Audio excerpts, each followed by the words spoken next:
Okay, so I think we can get started. Good morning, everyone, and welcome to this series of online sessions dedicated to creative industries and China, academic and professional perspectives, which is part of UNFLOW, Autumn International School, organized in partnership with Italy-China Council Foundation.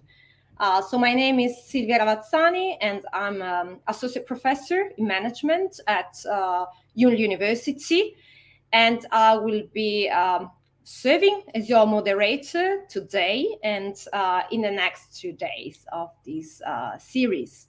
So I'm very happy to welcome all of you on behalf of University.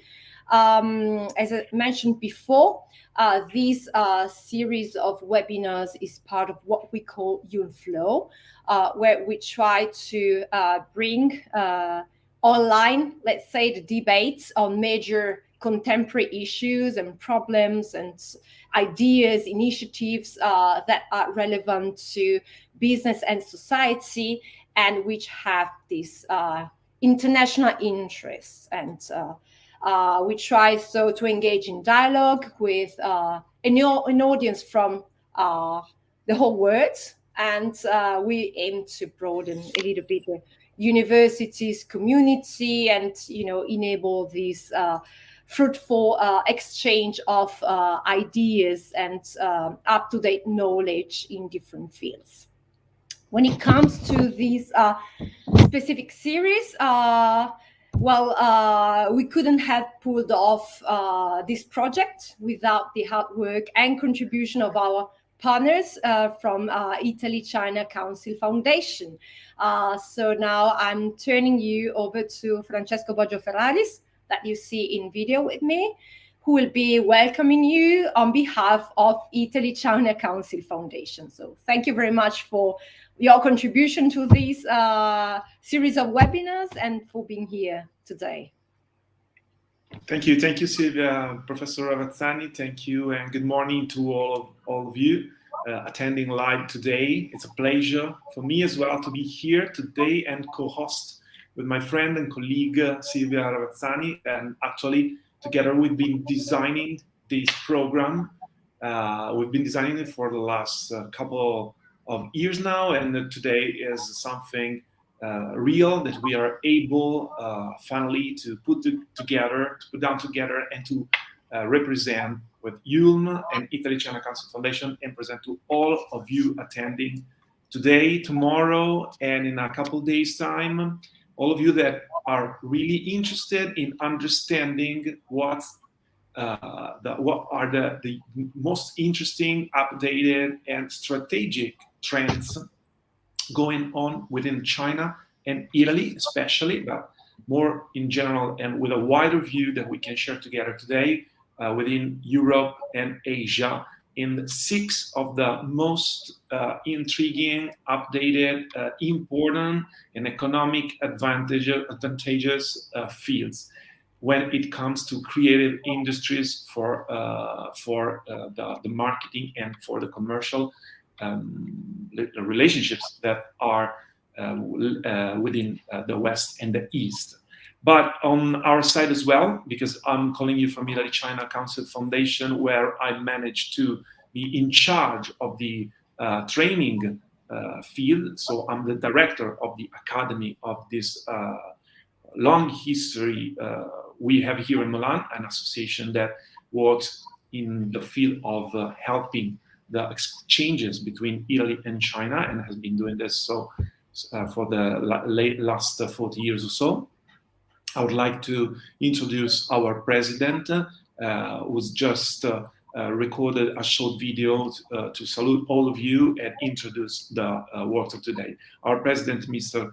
Mario Boselli, has been for many years the Secretary General of the Italian Chamber of Commerce of Fashion, the Fashion Chamber in Italy. So we're also somehow introducing the main topic of this morning, the first of the 2 lessons that we'll share together. So please, if we could see the video.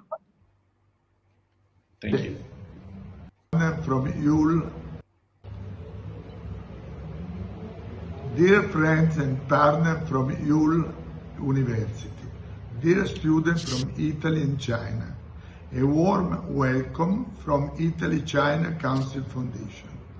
I am very pleased to introduce our collaboration, starting off with one of the most important creative industry that fuel the dialogue between our countries, the luxury sector, in which fashion play a key role.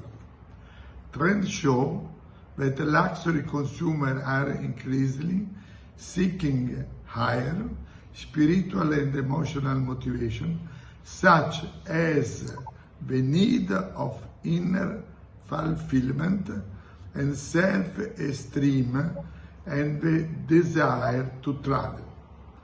By 2025, the luxury customers base is set to expand to 450 million people, up from 3,090 million in 2019, largely driven by the growing Asian middle class. In this scenario, Italy is the most attractive country, as a research conducted by Enit show, ranking in first position and accounting for 58% of the travel choice among all the European countries. Italy and this product are attracting a growing number of millennials as Generation Z, interested in our fashion and craftsmanship. Not to mention that online purchasing of luxury products are also grow dramatically, doubling the market share to 23% in 2020 from previous year. In this scenario, our city of Milano presents an emblem of high-end Italian lifestyle. Milano Italian style luxury is a motto that underlines the role of capital of system of excellence based on design, fashion and internationality, mixed with a flavor of hospitality, culture and luxury. Style and excellence are not invented every day and cannot just be a result of a commercial strategy. Made in Italy is a story of talent, tradition, taste, culture of the elegance, innovative promptness, and attention to detail, creativity and technical intelligence.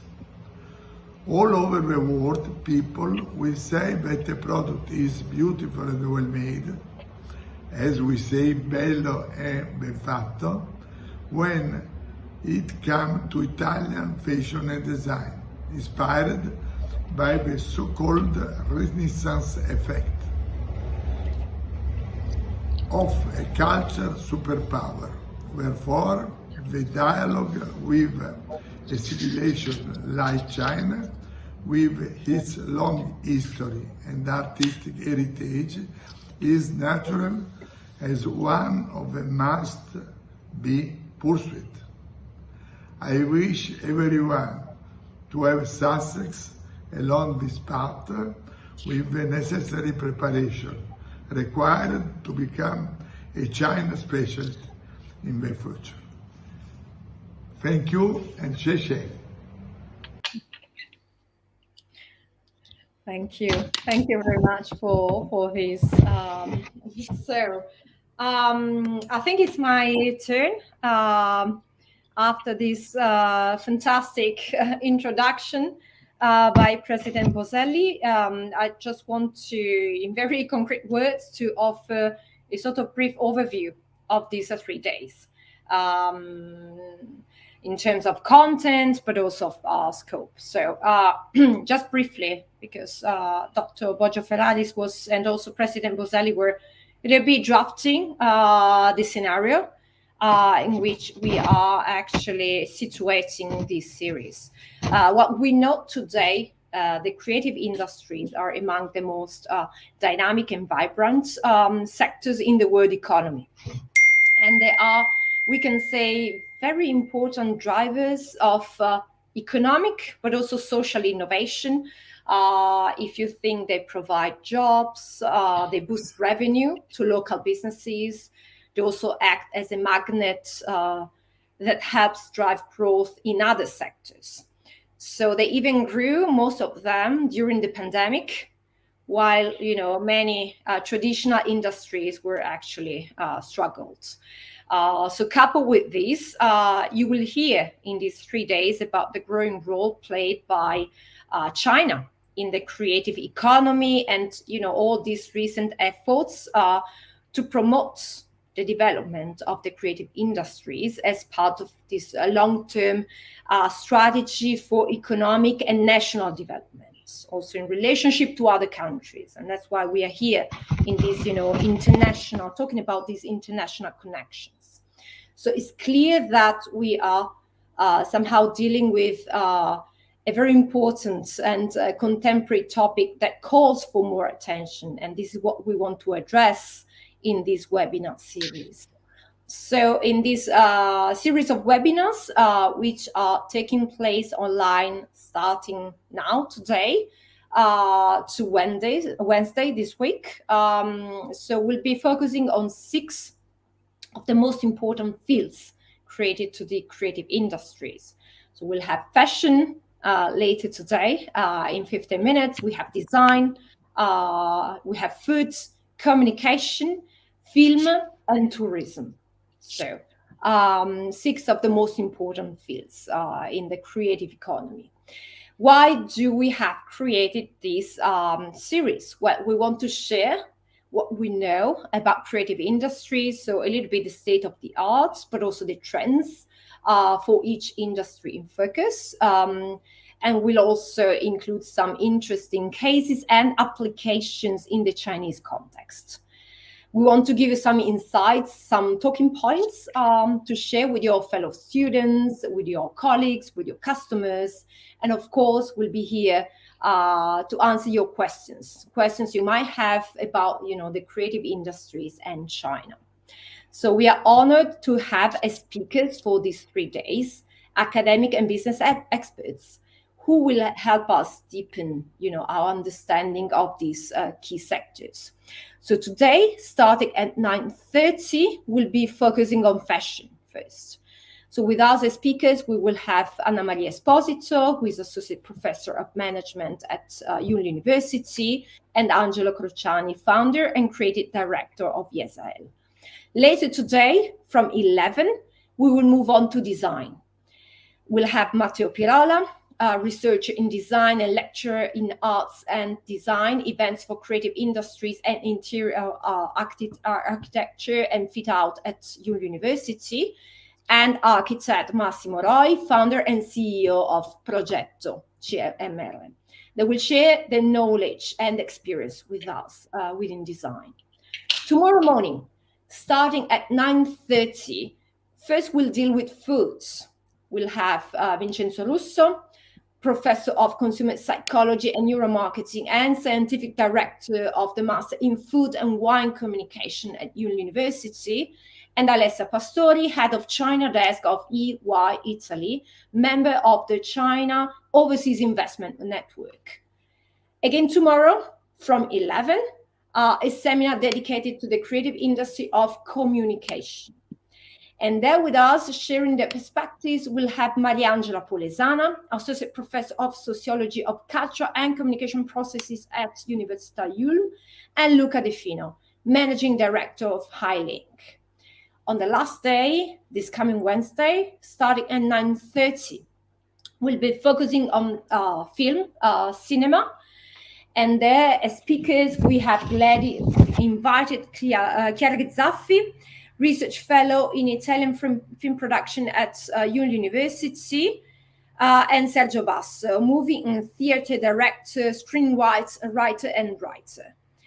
And in the second part of the very last day, starting from 11, we close our dance program with a focus on the creative industry of tourism, with Marta Friel, research in management at University, and Stefano Generali, managing director of Interget China, who will share with us their knowledge and experience within the tourism sector. Of course, this is just a brief overview. You can find the program online with all the details and the summary for each seminar and guest speaker. So now, after my brief program overview, I'd like to invite Francesco Boggio Ferraris to give us, let's say, some additional contextual elements of information to better understand the creative industries and China. Thank you. Thank you, Silvia. Thank you so much.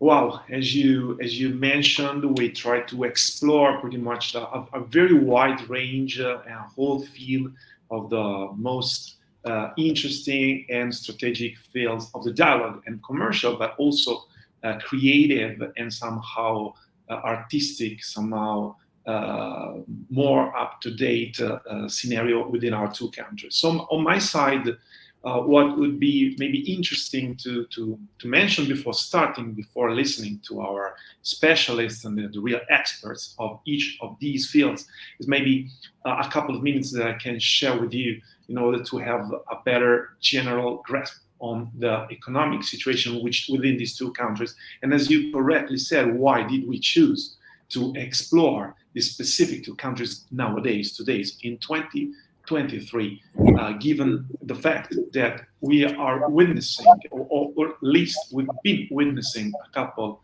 or even 3 years now of a weaker globalization, because we can't forget, obviously, the aftermath of COVID-19, which first struck actually in China, dating back in the first quarter of 2020. So it's been pretty much more or less 3 years now, in which we've had more closed borders, we've had less chances to fly, to do business within our two countries. But we're in the verge of a big change.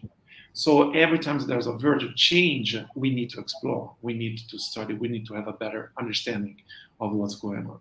And the change, why the change? First of all, let me share a couple of data with you, some figures that picture out perfectly the general situation in terms of economy and commercial relationships within China and the rest of the world, especially, and Italy in particular. When we talk about the Chinese market still represents maybe the greatest opportunity for Western societies, for European high-end, top-notch fashion design, and each field we've been witnessing, thanks to Silvia, of the fields that we will be exploring together. The conditions, however, are a little bit different from those that we found in 2019. So that's why, first things first, it's important to keep ourselves updated, to see what has been changing in terms of trends, in terms of consumption, in terms of chances that people have nowadays within China and Europe, China and the West, to start an economic dialogue. We're talking about a country that has 940, so more than 900 million users who are connected, more than 1 billion connected online, and almost 1 billion doing e-commerce online every day. But for example, just to start digging a bit deeper, 75% pretty much do live streaming e-commerce, attend a live streaming e-commerce event once a week, and buy the products that they need in their ordinary life on a live streaming e-commerce app. So something that we're not still so used to. This tells us that also the digital trends are booming so quick in China, and it's important to keep ourselves updated. The dialogue within Italy, and China is a very ancient, an old one with a long history. We're talking about 2,300 Italian companies that are operating nowadays in the Chinese market, even after 3 hard years of COVID-19.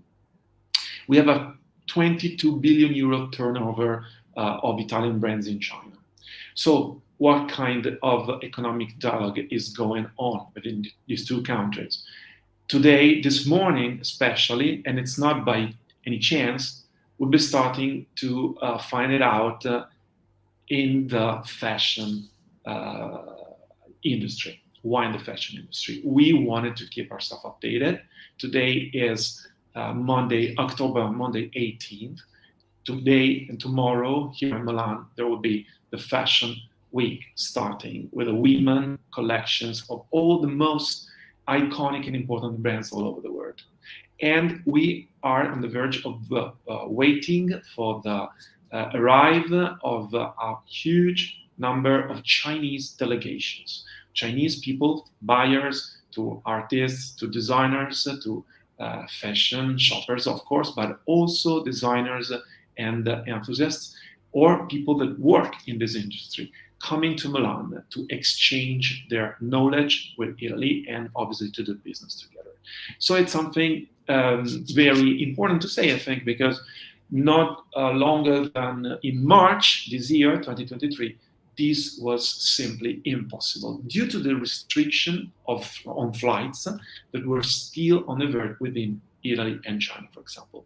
So that's what I mean by saying it's important to remain updated, to keep our focus on what happens within these two important markets. And I think that our autumn school will go that direction for sure. So China is no longer the factory of the world as it was during the 80s, during the 90s, where everyone understood that that was the place where you need to produce your products due to a lower cost of production and by many other reasons. But it's no longer like that. So it's important to follow these 3 days of advanced studies in order to acquire a more updated idea of this country that has turned from becoming the factory of the world to becoming the laboratory of the world, the trends laboratory, the design, the products laboratory. So the dialogue within European, very ancient tradition in these 6 fields, creative industries, and China will be more and more suitable and more strategic. It's a couple of figures that need to be shared before leaving the floor to the first 2 speakers and guests that we were honored to have this morning in terms of high-end consumption. Just what we've been talking about the past, the close past, and about the present, but I just want to give a little of a glimpse of tomorrow and the future, because I know that many of you are attending this program in order maybe to acquire new knowledges for your future jobs, for your working experiences. In terms of high-end consumption, until 2019, the share of the Chinese luxury market on the global total reached the incredible peak of 35%. But this was before COVID struck. It means, anyway, that even before COVID, pretty much 1 out of 3 purchasings that were done independently no matter where, in San Francisco, in New York, or in Shanghai, Beijing, every day of a product of design, of fashion, were purchased were both by a Chinese person. 1 out of 3 high-end consumption products on a daily basis. And this was already huge. But all the figures, all the data of think tanks all over the world and of Italy-China Council Foundation as well are predicting somehow that due to this economic rising and bounce that China has, coming 2025, that number will reach the figure of 49%.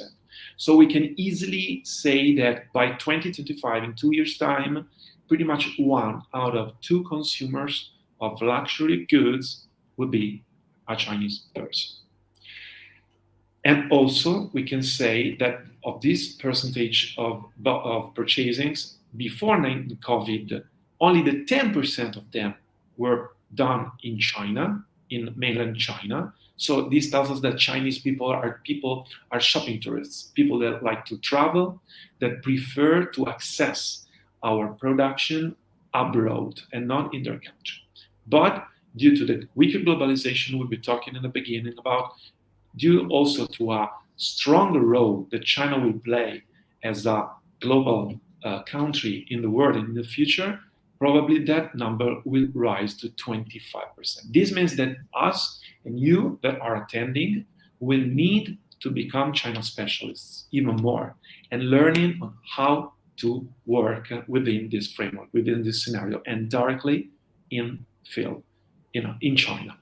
So I think that it was probably useful to share a couple of numbers we work on pretty much every day here in the Italy China Council Foundation. Once again, thanks for connecting every one of you today.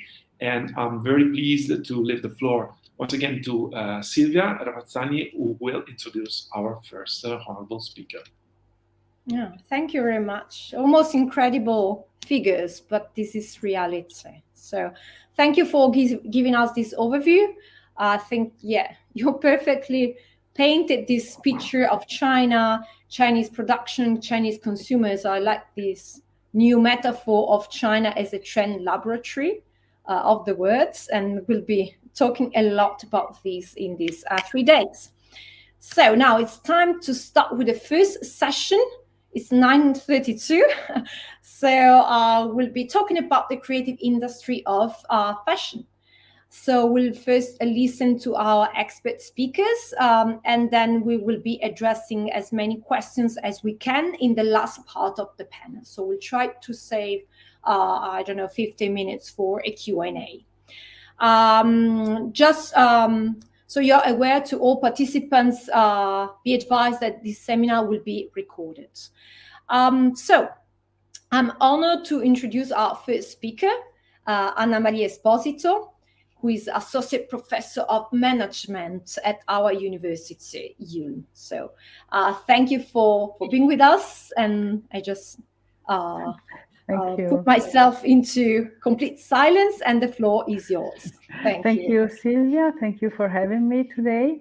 And it's a pleasure to present an overview of the Italian fashion sector, which, despite being an expression of the textile clothing production sector, is a creative and cultural industry, part of the broader Made in Italy system, driven by its nature to measure itself and embrace the most advanced results of innovation.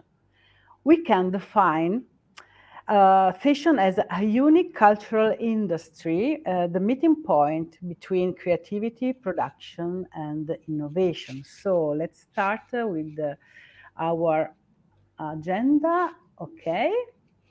So we will define the fashion sector as part of the cultural and creative industry.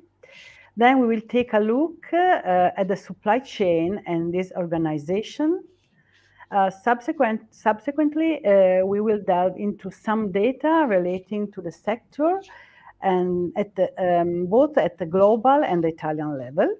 After some historical mention, we will discover the fashion districts and cities. Finally, we will take a look at the training courses existing in Italy, especially in our region, in Milan, but also in the whole country. So, as you can see in this slide, the fashion sector is located within the broader design sector, a creative industry which, like communication, design, as already mentioned by Silvia and Mr. Boselli, develop services for other supply chains and conveys content and innovation to the rest of the economy. Create a hybrid zone where creativity-driven production take place. The continuous culturalization of the economy requires, in fact, a greater creative capacity of companies to compete and succeed on local and international markets at a different level, both to create innovative products and services, to enhance the creative quotients of the organization itself, activate and make all members of this organization confident on the topic of creativity. All in this way, it is possible to encourage innovation.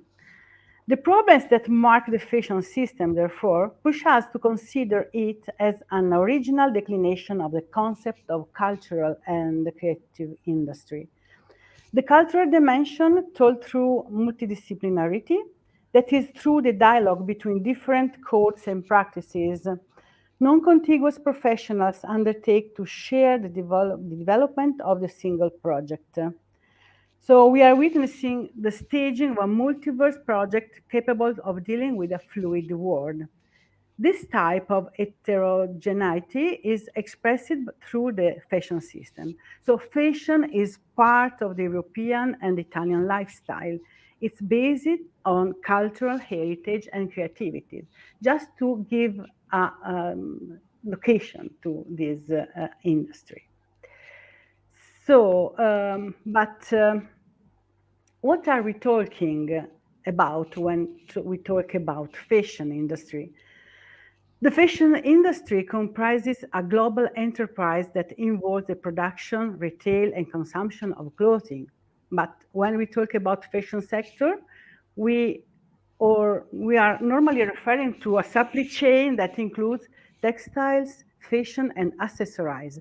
Each of these areas is then divided into several activities. For example, textiles including fabrics for clothing, home textiles, different uses, or clothing and footwear for men, women, child, and so on. So as we can observe, the sector is complex and each area has very different production features. So it's a global sector, but also a really unique, divided in a very unique area. To take a look to the supply chain. This is a generic fashion supply chain. Basically, the supply chain is made up of 4 levels. The production of raw materials that could be realized in Italy or could be realized abroad. Mainly fibers and fabrics, but also leather and fur. And the production of fashion goods by designers, manufacturers, contractors, or other subjects, retail sales, and various forms of advertising and promotion. And as you can see in this slide, you can also find different other services, such as transport and logistic companies that are really important for the sector.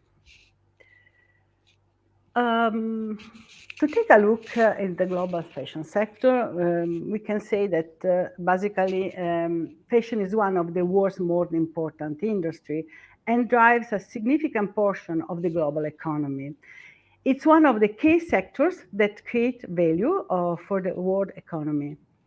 It ranked alongside the gross domestic product of individual countries. The global fashion industry would represent the 7th largest economy in the world. Before the COVID-19 pandemic, the global revenue of the fashion industry was estimated about 1.7 trillion and 2.5 trillion, according to different research reports, respectively from Euromonitor and McKinsey. In this slide, we can see the data from Euromonitor 2022. And we can observe that during the COVID pandemic, the sector was affected by a shrunk, so a downsize, but the global market now is flying and close with the $3 trillion dollars, with over 50 million employed, without counting the related sectors. We expected for the 2023, 1.95 trillion as turnover of this sector at the global level. Okay. This is the global market share. Italy is the second country in the world for global market share in the fashion sector, 6.8%, after China, 37%, and ahead of Germany, India, and France. So Italy produced over 1/3 of the all added value of the fashion sector in the EU Europe 28. And compared to other European leaders, it has been able to maintain the structure of the production chain to a greater extent. This is a very important point to understand, because Italy is really a country that can realize garment from the fabrics to the retailers. So is really important. The latest data for Italian fashion gives 102 billion euros, globally 500 billion. And Europe accounts for almost 50% of the entire GDP of global fashion. 33% goes to the United States. So the position of China and Italy is really interesting in this ranking. So the first two countries for the market share. And what about export value?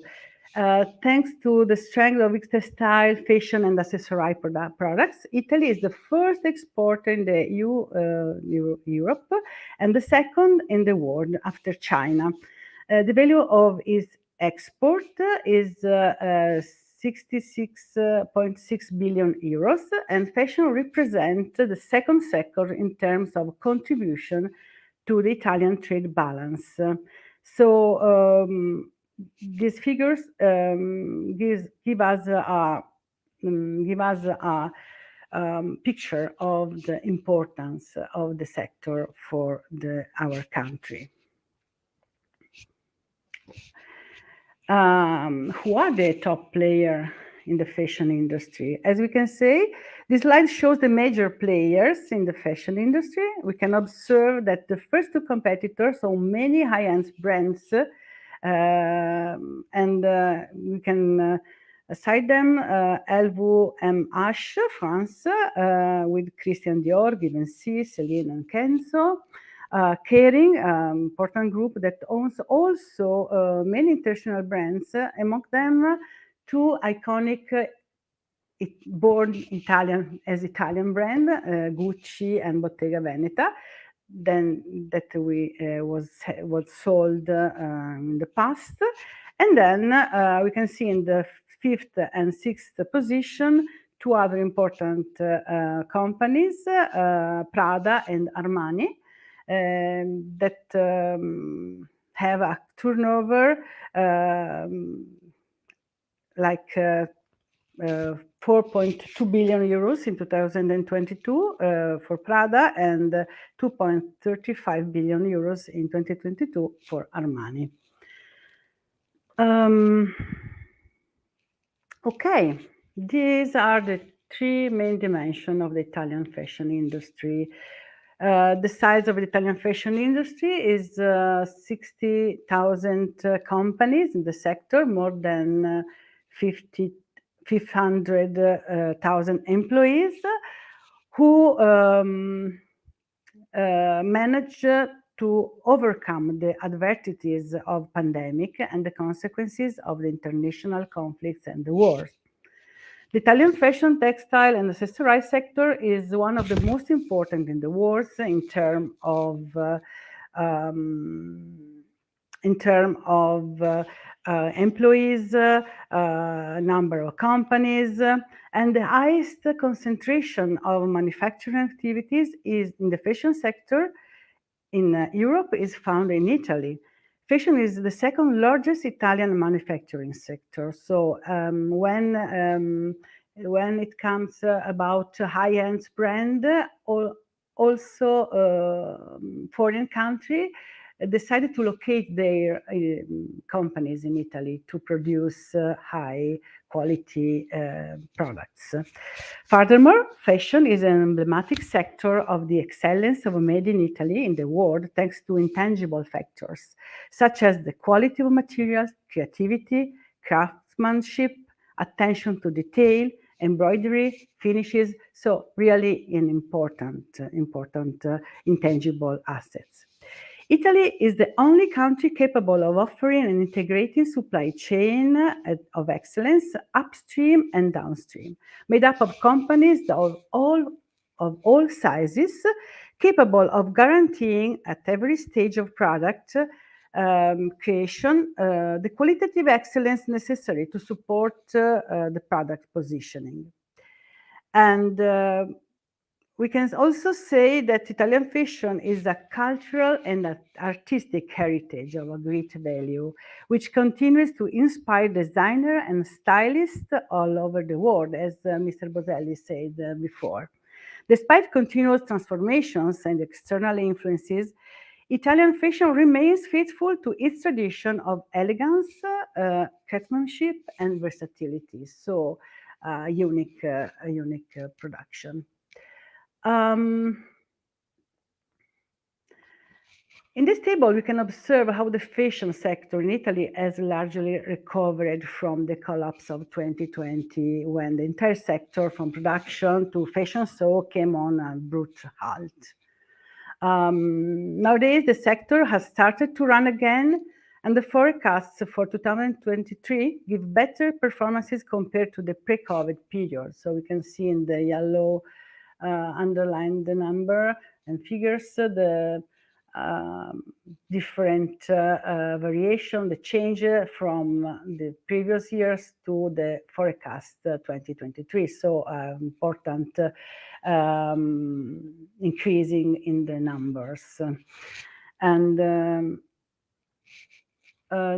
we can say that the industry is now in a good situation. We hope to maintain it. And these are the top 5 Italian player per turnover 2023 in million euros. So in Italy, the top 20 companies represent over half of the aggregate turnover. Prada confirms itself in the first place in terms of revenues, ahead of Luxottica Group Eyewear, consolidated by the multinational EssilorLuxottica, and Calzedonia Holding. Moncler and Giorgio Armani follow too, with a turnover of 2 billion euros. We have also to mention some iconic companies as Moncler, that produced Renault down jacket. It was a French company, now in the hands of Italian industry. And another interesting feature of the Italian industry is the distance of the Italian fashion from the stock exchange. Only 17.5% of turnover, equal to 12 billion euros, is produced by the 11 listed company in Italy. So the most part of the turnover is generated by the unlisted companies. And where are located manufacturing industry? 68% of manufacturing industries are located in Italy. So while the remaining 32% are in foreign countries, 17 in Europe, 8 Asia, 5 Africa, and 2 Americas. For high-end company, as you can see in the yellow box, the concentration of national production is greater. 83% of in this production are located in Italy, and only 17% in foreign countries. So this means and confirm the appreciation of made in Italy across the border. And the reasons was we already told about the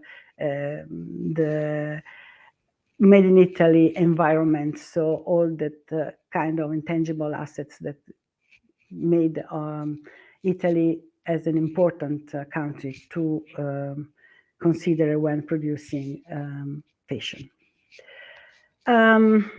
Considering the leading fashion industry companies, and according to the Mediobanca report, we can detect 152 companies with turnover over 100 million euros in Italy. And you can see here in these two graphs the different location where this leading fashion company are located, more of that in northern Italy, and also where the turnover is produced. So we can see that non-Italian groups retain an important footprint in Italy. 58 of 152 companies have non-Italian ownership, but the rest are Italian. We can say that non-Italian investors prefer to produce in Italy for the reason we already told before. These are a graph table that can show the foreign presence in the high-end fashion supply chain. And we can see that most of these industries are under Italian control, and the lower part under foreign control. And this is particularly significant in leather goods, and also for different fashion industry, where the mother company is in a European country, but that the production is in Italy. To give a look, we can see the turnover for the different kind of production and the companies, if they are under foreign control or under Italian control. To give a look to the fashion industry history, we can say that modern fashion emerged in Italy at the beginning and of the 1930s, above all, thanks to the birth of the new industrial realities in the textile field, such as Snia Viscosa, and later the spread of a new commercial realities, such as big shops as Rinascente. But the very important moment was February 25th in 1951, when the very first fashion show took place in Florence. And from that moment, Italian fashion became a very important place, a very important industry, and with fine quality, authenticity, and sense of style, international praised. From that moment, a growing number of entrepreneurs managed through the decades to create a brand of high value, and the word of the Made in Italy has granted many products prosperity in the markets. And this history then gave birth to an iconic place in the city of Florence, Pitti, as the largest fashion fair in Europe. Then in 1958, the Italian Fashion Union Chamber was founded in Rome. And Milan, Florence, and Rome become the most important and iconic cities for fashion. And after that, Valentino opened his own fashion house in Via Condotti in Rome, and many haute couture atelier, and gave the place to the pret-à-porter activity. So there is a shift in the sector.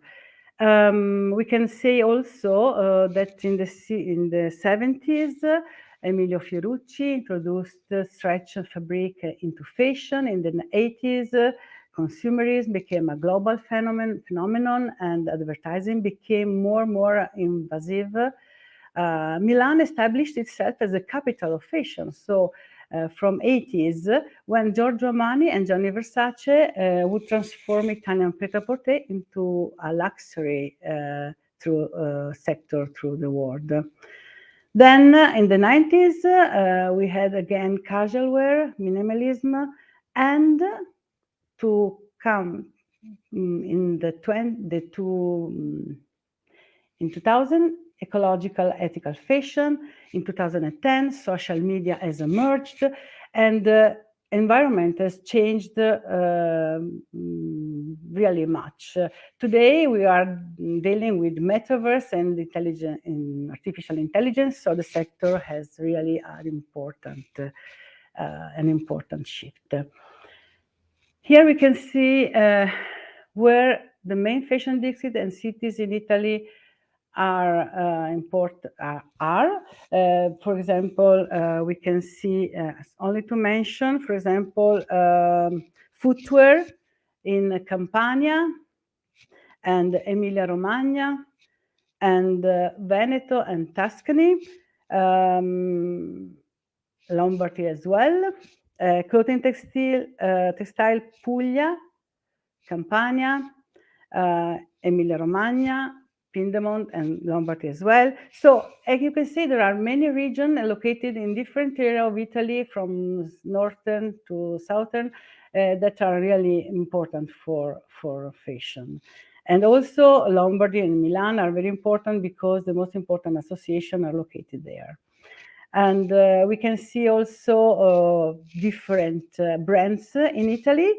And just a few words for Milan, Lombardy.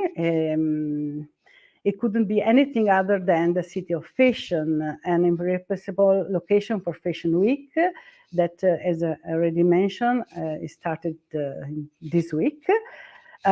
Seat of the legislative bodies of the sector, the Italian National Fashion Chamber. And Milan is the land of the ready-to-wear. Is where Prada family companies was founded in 1913, and during the 70s became the protagonist of the Lombard industry and the symbol of cultural and economic success of those years. Then Giorgio Armani has already said, and Gianni Versace, and Domenico and Stefano Gabbana. So a really important place where companies in fashion sector has to be located. And the last slide is about the Italian fashion school and universities, cities and districts, because we can see that in every place where we have important activity in fashion sector, we have also schools that support that kind of activity. So considering Ulm, for example, Ulm is in Lombardy, and we have a major in communication, and so it's our specialization, but you can find different major in different university, for example, business administration, or other kind of school as Academy of Fine Arts, or professional academic course. So as you can see, they are spread all over Italy. So that's all. Thank you. Thank you. Perfect. And we see you among the cities and the universities mentioned. Thank you so much for this overview, Professor Esposito. I think I've learned a lot. So I think our audience too, about fashion, and we had some strong data and figures that you presented, and also this overview of history, brands, so rich. Thank you so much. And Francesco, do we want to move on to the next speaker? I don't know if you want to introduce. Thank you again. Yeah, of course. Thank you, Professor Esposito. Just checking in if our next speaker is already online, or otherwise we can take some questions. Yeah, because we don't see the webcam open, so I don't know if that can. Here we go. Thank you. Ciao, Angelo. Hello. Good morning. Good morning to you. Good morning, and welcome to our first episode. Thank you for the invitation. Okay, so I'll be very, very short in presentation because we want to share a video with all of you that speaks a tone, much more than all my words, but it's very important, and I'm honored to say that Angelo Kuchani is here with us today, this morning, with all of you, sharing his knowledge and deep understanding of this beautiful country, which is China. Angelo is a designer, he's a creative director, he's a street artist, he's a passionate activist, and he's the founder of a fashion brand, which is ESIL, but he'll be fond of news, information, and details for you, so I won't say anything about that. But just to know a couple of words that are really powerful these days, his collaborations under his belt include X Factor, MTV, Måneskin, LOD, you name it. All of the most important and international names that you can think of have been working with this brand, and with Angelo as well. Angelo, by the way, apart from his experience, which is very important for us today, because we have a chance to hear from his voice and his experience, what are the needs and the dreams that you have to have in order to work in the fashion industry within the East and the West. We've invited him because he went to China first, I think, but then you correct me, Andrew, if I'm wrong, in 1999 or more or less that period.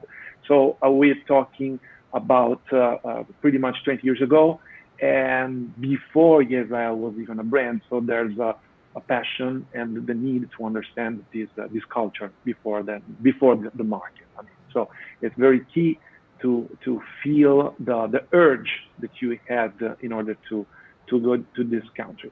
But before leaving you the floor, we'd like to share with all our students today a video that tells your story a little bit. Please, so the product. I don't chat with the boys, man so tough, but man's keep rocking. Just too sharp with the boys, white girls gotta tell me I'm awesome, yeah. Hot like fire on the pine, if you wanna touch me, please use caution.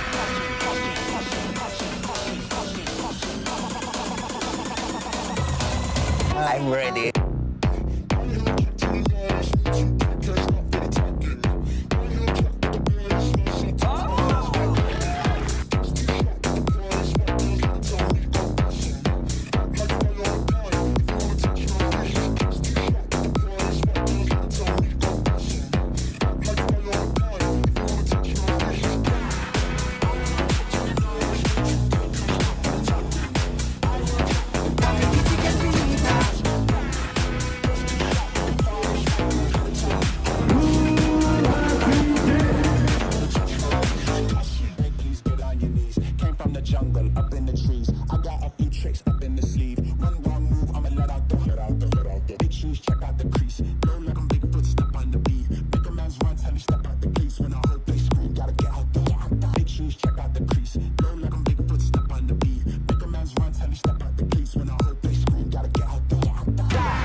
I hear him chat with the boys, man so tough, but man's keep rocking. Just too sharp with the prize, white girls let it tell me I'm awesome, yeah. Hot like fire on the pine, if you wanna touch man, please use caution, caution, caution, caution, caution, caution, caution, caution, caution,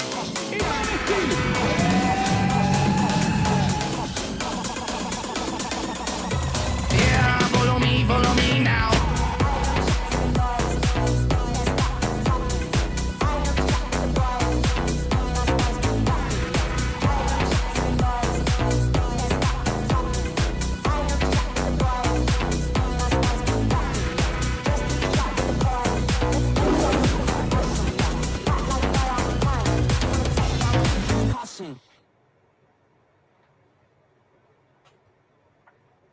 There we go. Where to start from, Angelo? The floor is yours.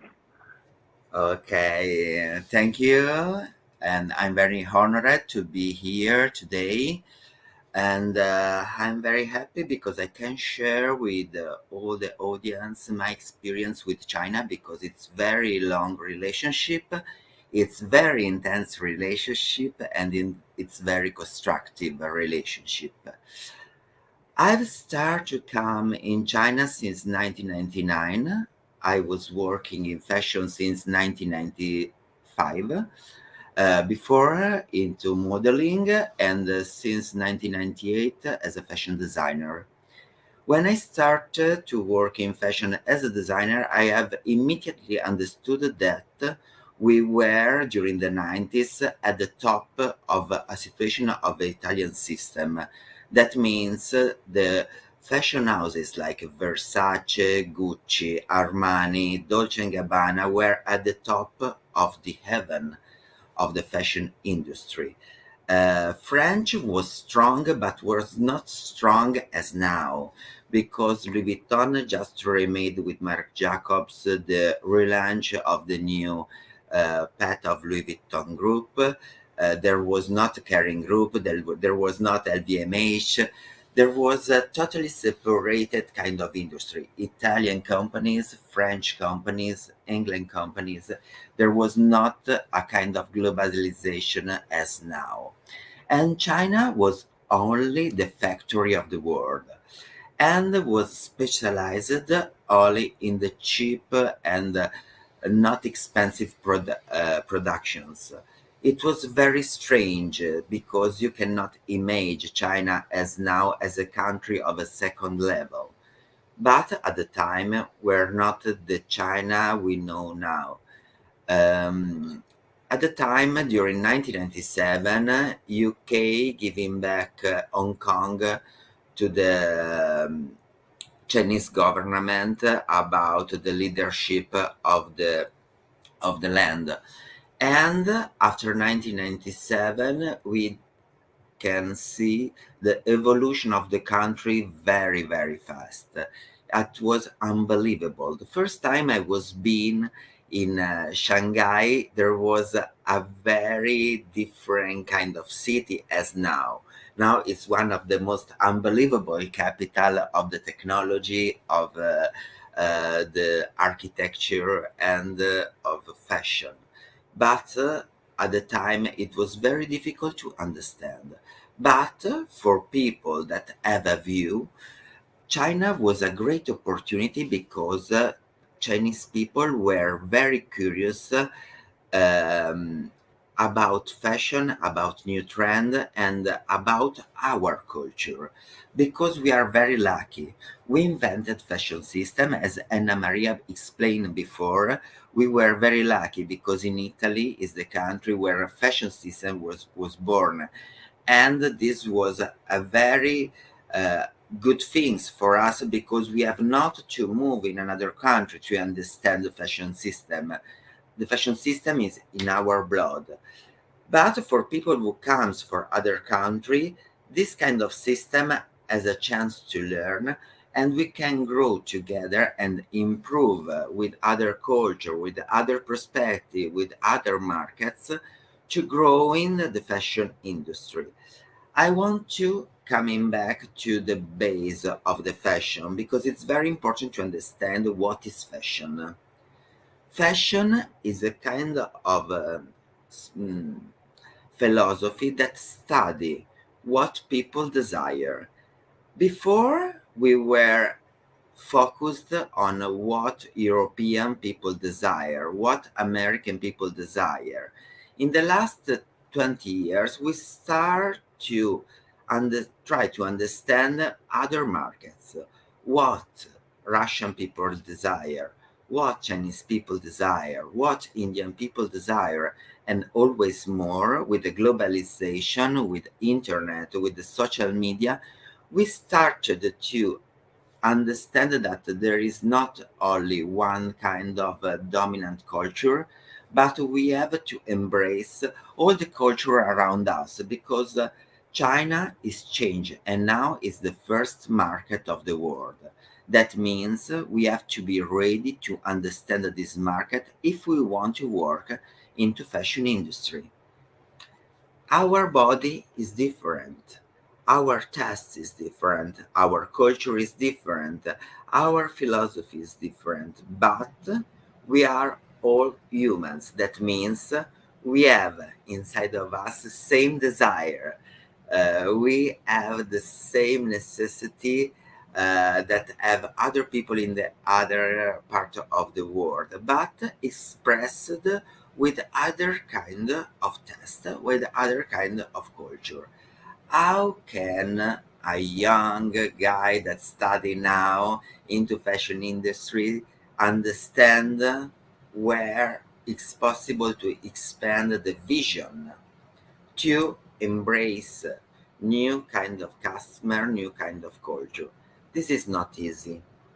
This is not easy because we have to start to understand something totally different than our kind of test. For example, in our culture, sexy attitude is very important to attract customers. But sexy is not only one way. We have a kind of sexy French attitude, kind of Italian sexy attitude. We have American sexy attitude that are very similar. But if we want to attract Chinese clients, we have to think about a different kind of body. We have to think a different kind of desire. We have to think about a new kind of sensuality. And this is very hard sometimes because for us to be sexy is to show much more as possible our body. In other culture is to create much more mystery. In other way is to create desire in a way that we don't think. But I cannot explain now everything because we have only half an hour to stay together. But I want to give you some little information to start to understand and try to discover by yourself, first of all, what is different means there is opportunity for a student that to grow.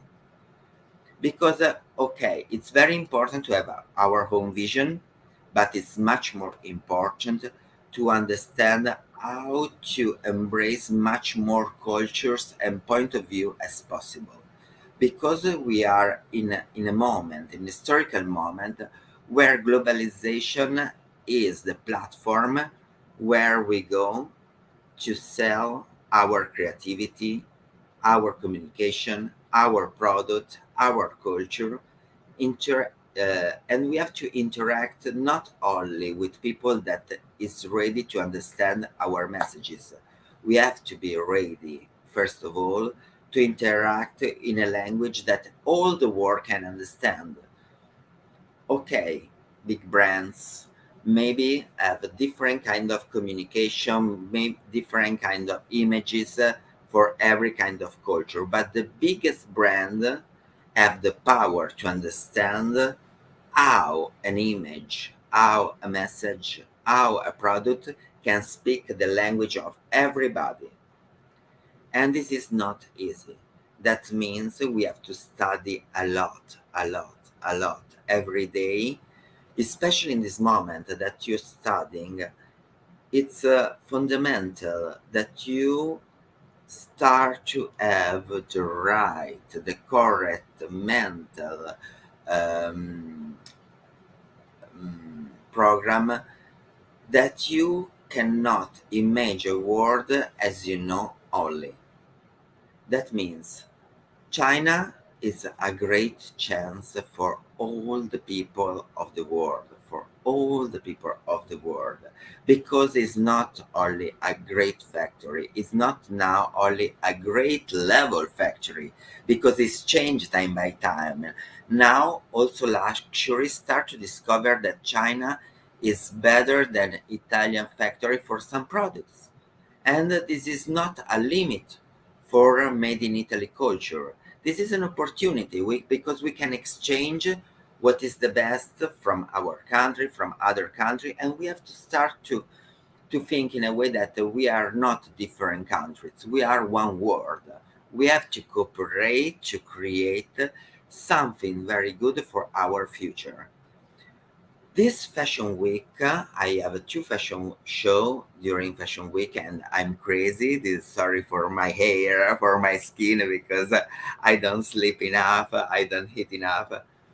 But I'm very happy because cooperating with the China government, we found a way to create a new path of sustainable economy and productive way for use new kind of material, new kind of ethical way to give to the people who work in fashion a better future, because consumerism is a very negative way in this moment, because it's not according about luxury, about fast fashion. It's not a war between wars. It's very important now to understand that we have to start to think in a cooperative way to create a better future together. I know that young people are much more sensitive than the people is in the past about ethical, about sustainable, about the future of the world, because always more we have to think that what we do now, there is a consequence in the future. And much more we understand and we are ready to create the right path together, much more will be easy to have a better future, not only for us, but also for next generations.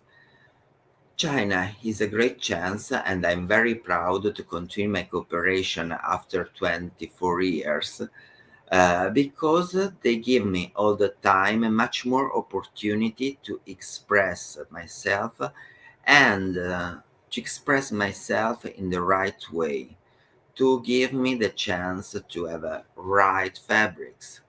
That means we start to use a new kind of fabrics like lyocell. Lyocell is a kind of textile that comes from the wood, and it's totally regenerative. We use bamboo. It's a kind of fabric that in China it's not really expensive. It's like the new cotton. It's very soft. It's very dry.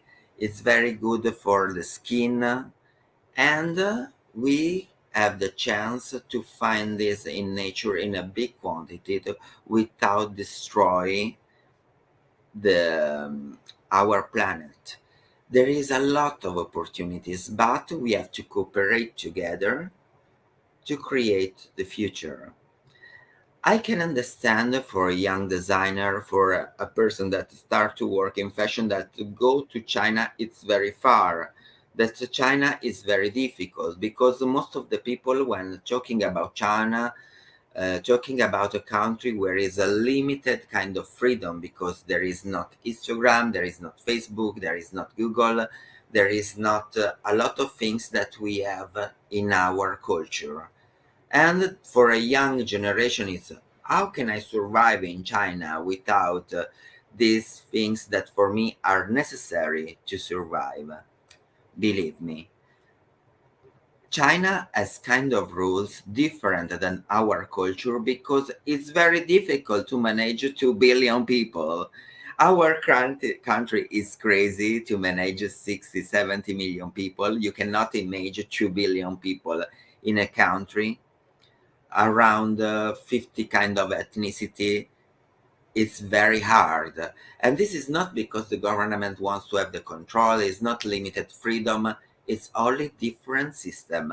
Because if you live in China, you feel the same freedom as we feel here in Europe. I travel often between China and Italy because when I'm in China, lifestyle is amazing. My Dolce Vita is not here, it's in China. Because we have an idea of China only because social media, only news and magazine give us some kind of information. But China is very big and it's very open to attract the right people that wants to grow and cooperate with this country. There is a lot of respect for our culture. There is a lot of respect for the people that wants to grow in this country. It's not easy. As for Chinese people, it's not easy to grow in the Italian system.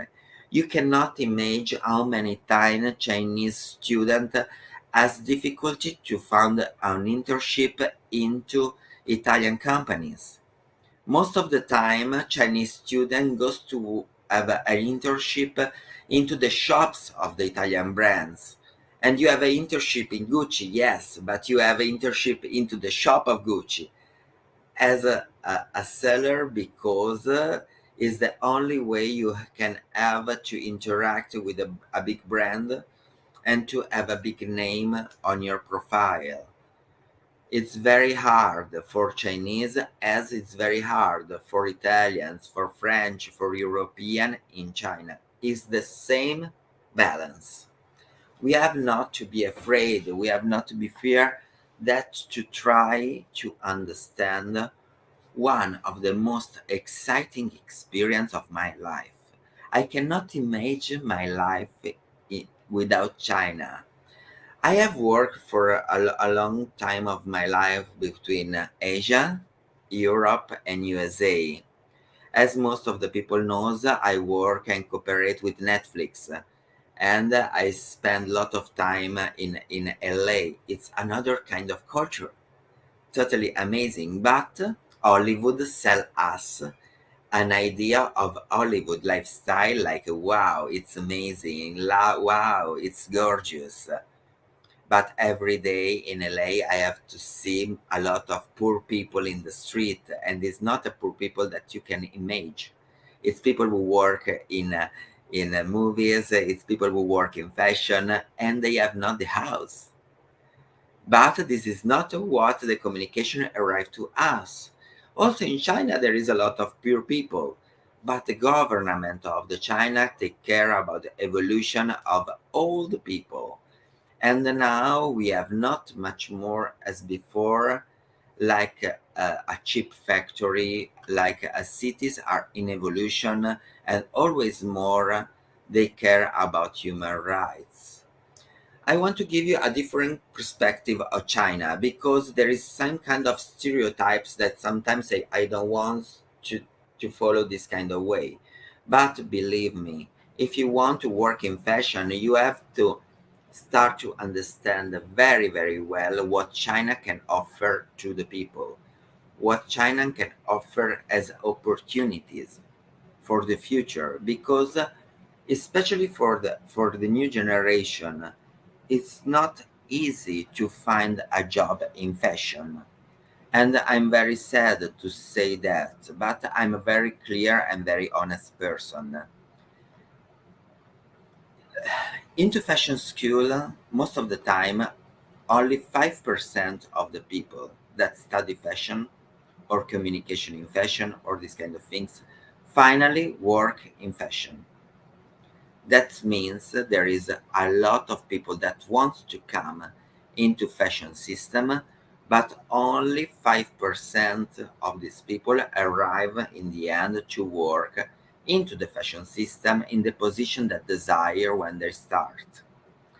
But why only 5%? Because most of the people want to work close to your hometown, close to your house. People don't want to sacrifice and don't want to grow. Try to interact with a new kind of experience. I come from a very small village in the countryside of Italy, in the center of Italy, close to Urbino. For me, it was necessary to go out of my comfort zone to arrive to express myself. It was not easy in a village where there was 2,000 people exploring and find the right opportunities to growing into fashion industry. I have to travel a lot. I have to live in Milano. I have to live in New York. I have to explore China. I have to visiting all the fashion capital of the world because now it's necessary go out of our comfort zone.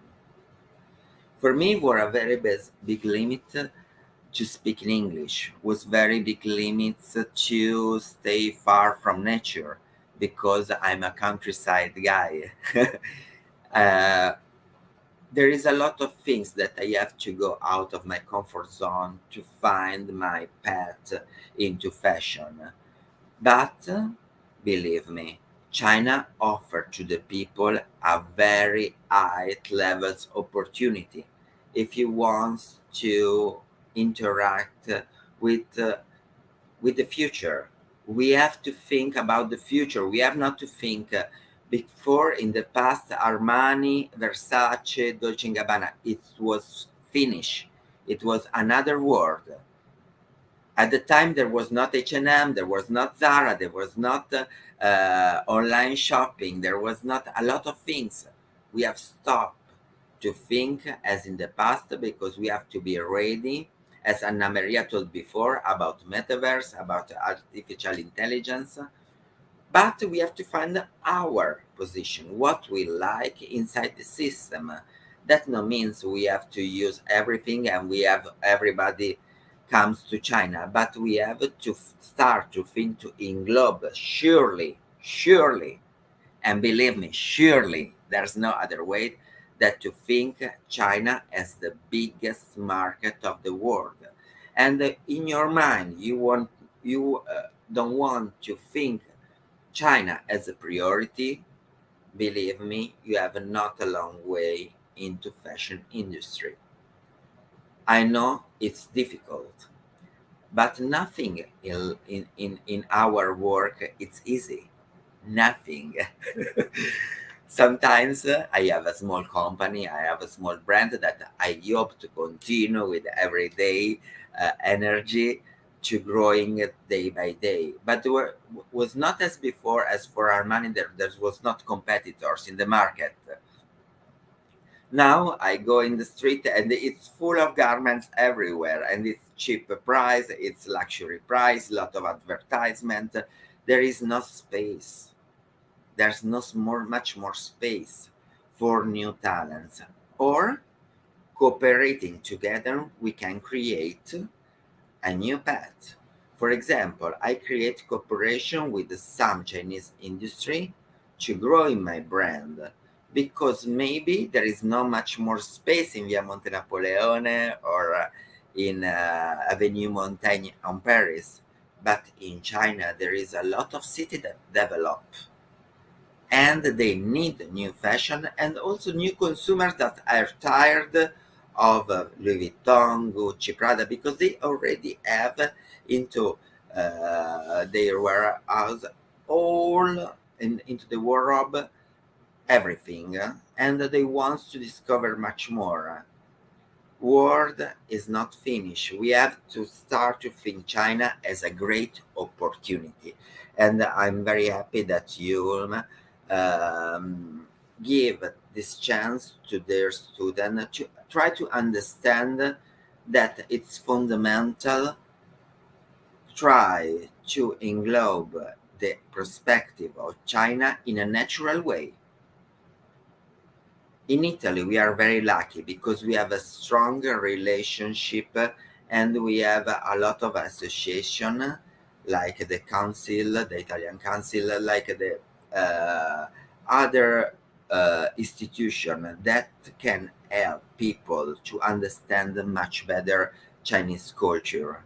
We are very, very lucky because not all the country have the kind of relationship that we have with China. That means we have an advantage to go in China and to have a relationship because first of all, Chinese people have a lot of respect of our culture. For them, we are the top. And that means if you are Italian, you are wow. You are the best because you are Italian. If you come from Europe, you always, however, are the best because you are European. For them, we are all the continents, but they have a lot of respect of our culture. And we have to understand how to have respect in the same way of their culture, because their culture is much more older than our culture. And there is a lot of opportunity to explore a new kind of culture, new kind of taste, to develop also our beauty, our garments. I believe into the fusion. I believe in the future we can give our know-how and they give us their know-how, creating a new path, a new perspective, a new language for our elegance. Because now we were lucky because they follow us. But history changed the PowerPoint. You can imagine if the beauty becomes that everybody in the people wants to have the eyes differently. This maybe will be the future of our perspective because the power of Asia growing, of Korea, of Japan, of China, we have to think that now they want to follow our test, but maybe in the future we were not in the same position as now.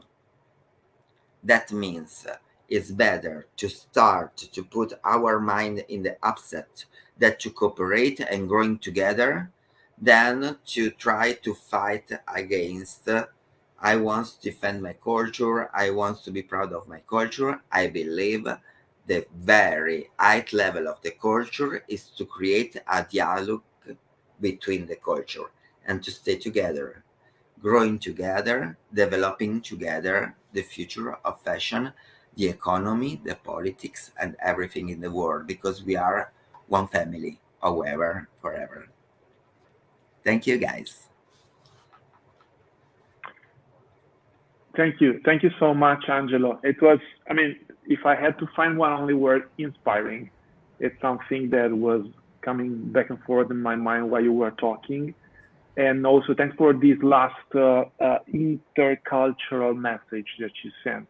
Because what Professor Ravatani and me are trying to design here with these 3 days for all of the students attending is really an intercultural management approach. So we need to open this window on the world of tomorrow, which is, as I believe, like you said, that will come from the East more than it was in the past. So every strategy of closing, putting up borders or walls is destined to be a failure. And so thanks for sharing your experience, which is a personal one, a life one, but also the one of a little company that is becoming bigger and bigger and more known inside this intercultural dialogue. So it's pretty inspiring.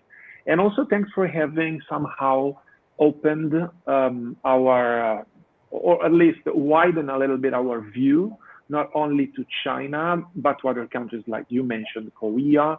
This is, I think, what will be different from the experiences that you and me had in the past, in the last 20 years, where China was the pivotal country where we were all focused to. but now is becoming more of a regional context and a regional dialogue. Just to mention something, we can all find ourselves a little bit. My kids, one of them is very into K-pop. He listens to Korean pop bands, and he likes the aesthetics of Korean pop bands, as well as we love the aesthetics coming from, like you said, America, United States, like 20, 30 years ago. All of our music and film stars that we were in love with were blonde hair and looking so American. Nowadays, Korea is playing a role on our kids. So do we want to just close our eyes and say, no, I don't like it, I don't want to understand it? I think that's not the case. And also on an economic side, like you mentioned. So very intriguing, and thank you once again. So Silvia, I think we've had really many things to say, maybe to ask. I don't know if we can open to some questions. If there are, I ask for your help and for I would actually invite questions from the audience for our two guest speakers, of course. Professor Esposito is also here. So just drop your questions if you have some. And I also want to thank our last speaker, as I did before for Professor Esposito. I also like this intercultural message of yours, and also where you were mentioning the stereotypes we might have about China, but also the general difficulties in the fashion industry, and the fact that actually we should think more of like we are one word. So there are some intricacies in, doing business with different parts of the world in China as well. But of course, there's a dialogue open. So this is, again, why we are organizing this series of seminars. So thank you so much for opening a little bit our eyes and ears to all this. They say for now there are no questions. Maybe if you don't mind, I'd like to ask one. Yes, go ahead. Just to break the ice a little bit. And then I'd like to ask to both of you, maybe starting from Angelo and then to Professor Esposito. My question is more than a technical one. We're hearing more and more about the new wave of Chinese fashion. In Chinese, there's a word even for that. That's guochao. Guochao means a national wave.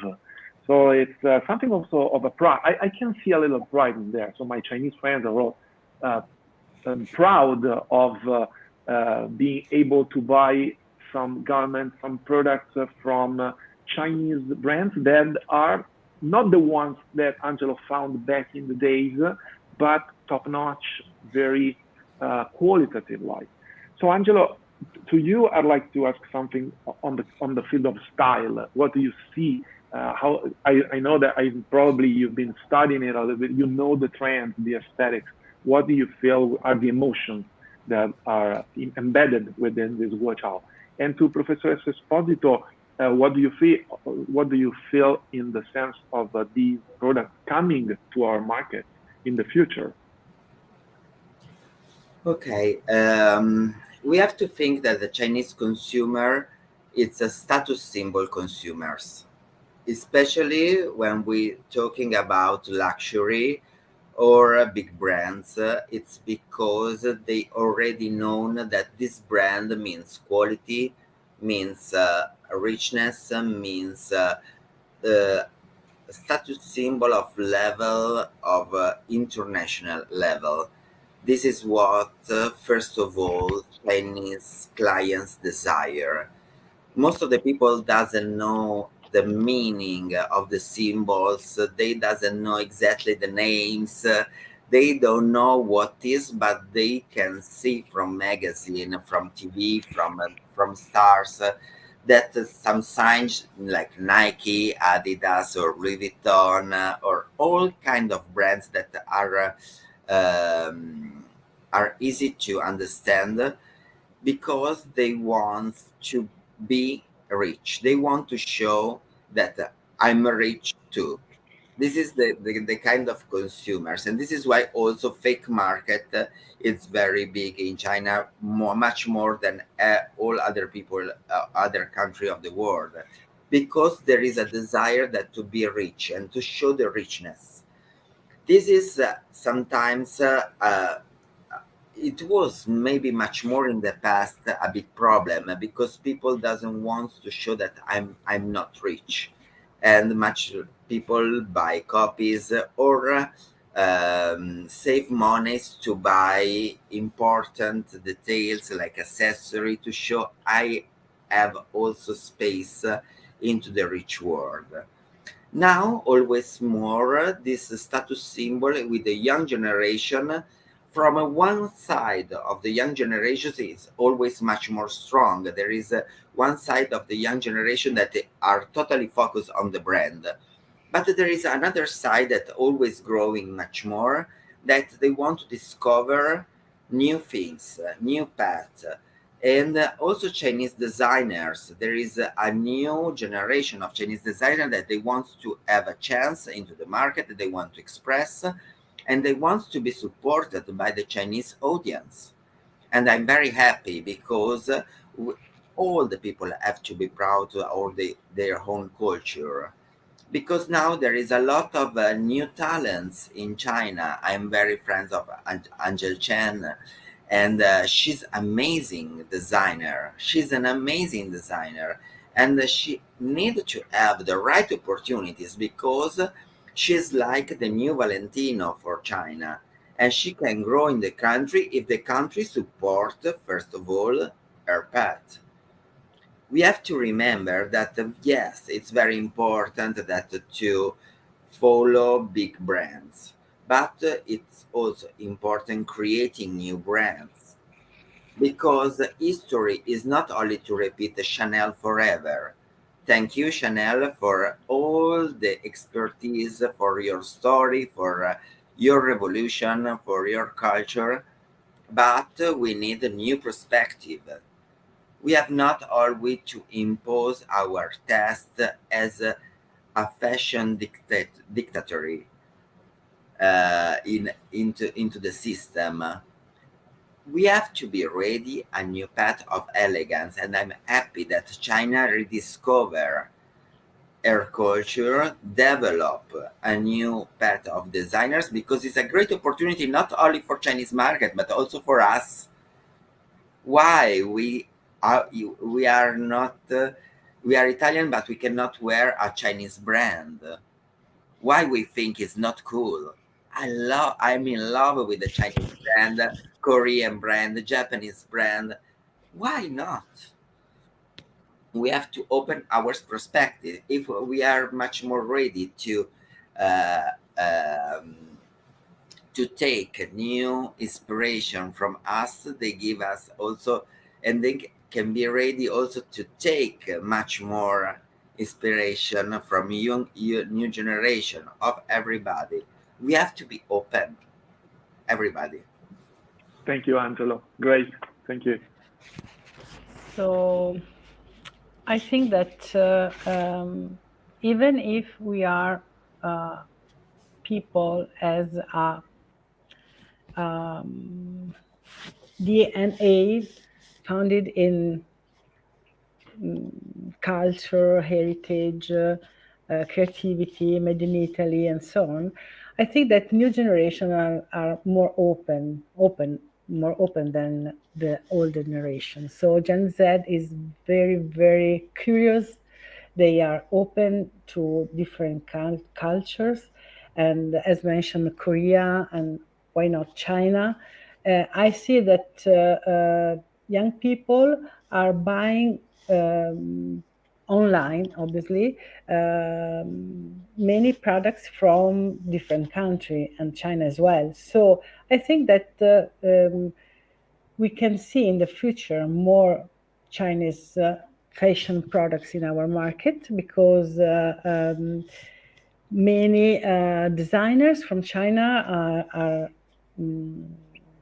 are now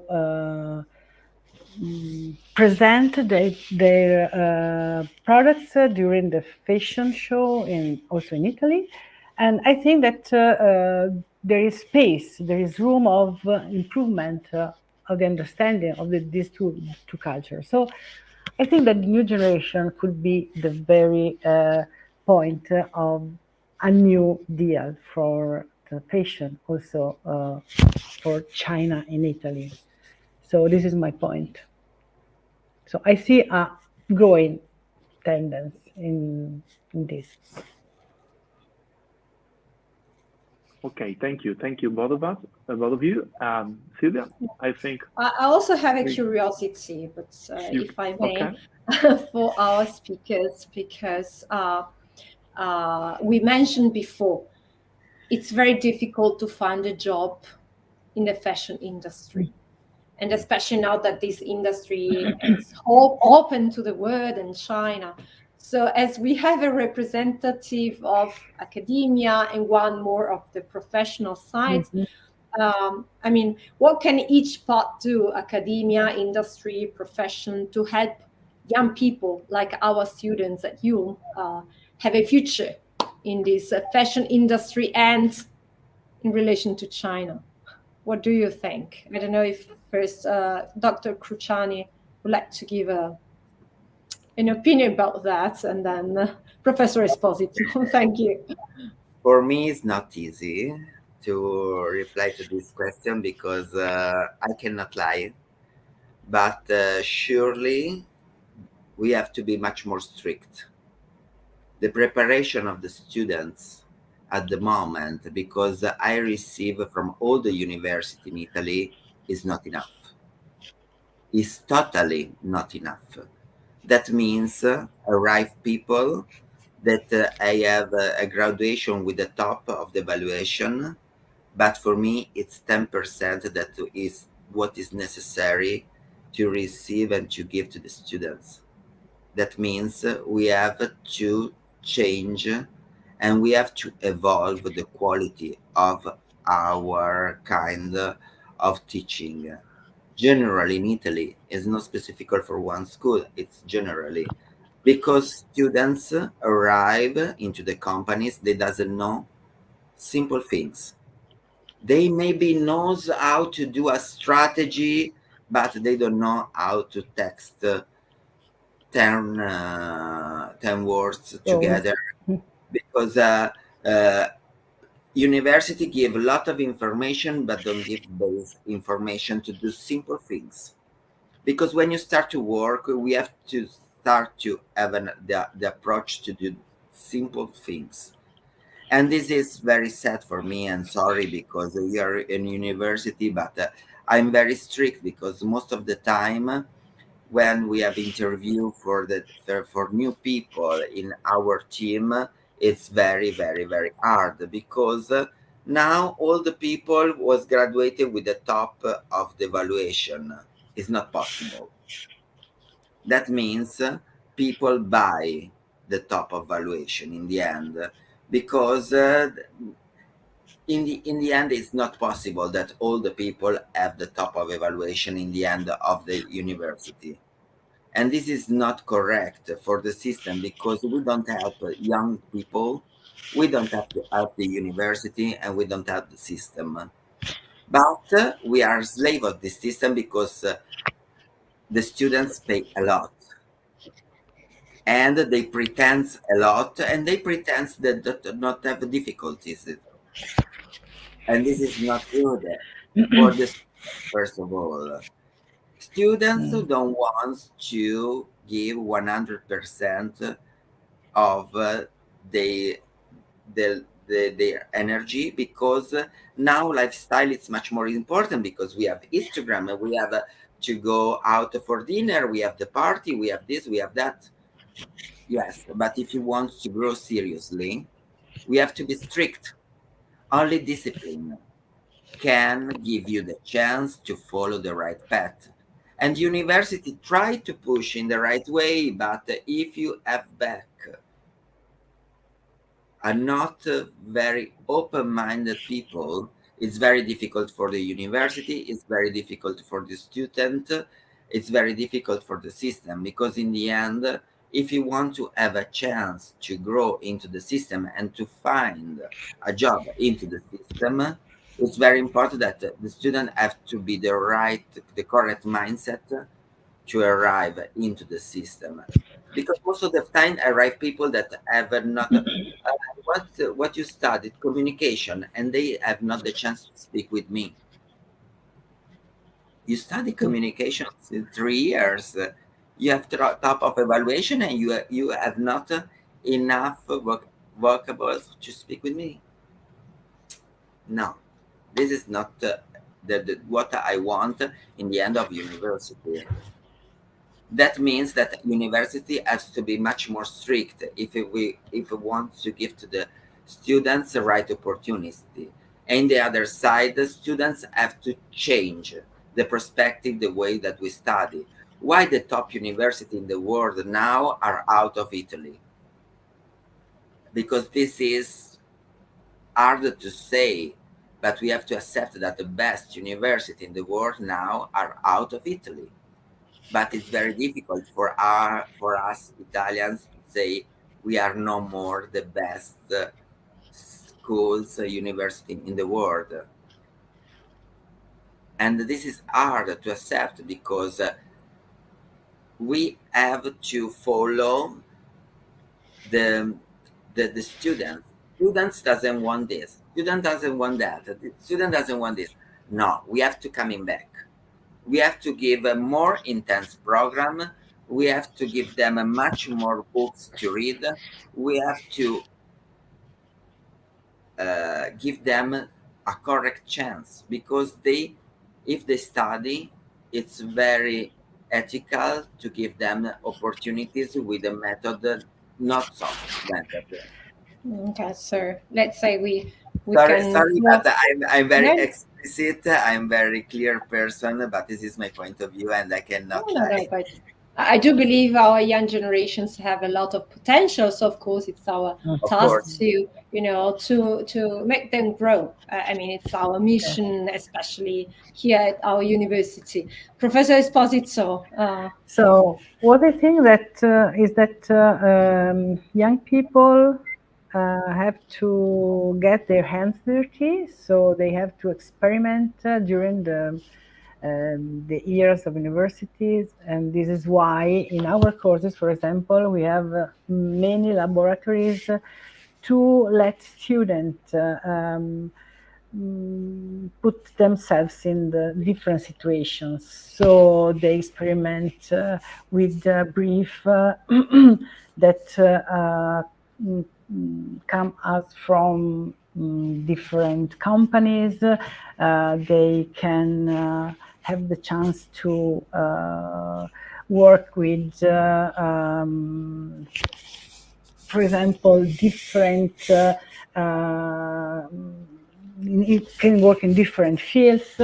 And what I think that is that in Italy, for example, only in the showroom activities, we lack 1,000 place, but 1,000 people. So there are, I think that, okay, is an enter level, not a fashion designer activity, but for example, in our university, our course in fashion and creative industries want to give the opportunity to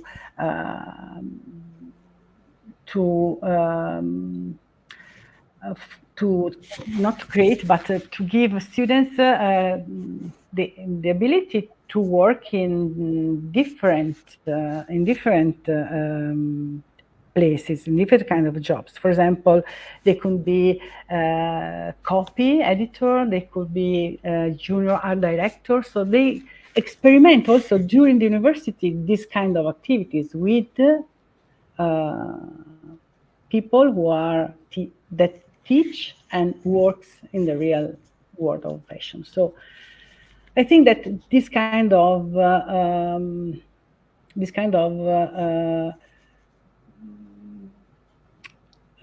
way to do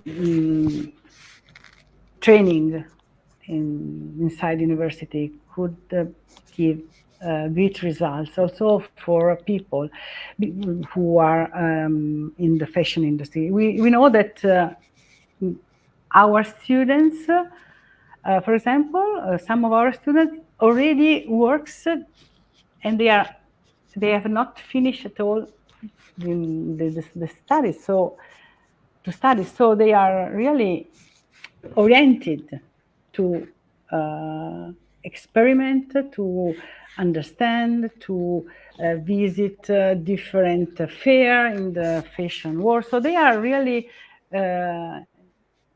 committed. So I don't know. I hope that they could find their place in the world of fashion, obviously. In Italy or in China or in Korea or wherever they want to go. They are more open than the old generation.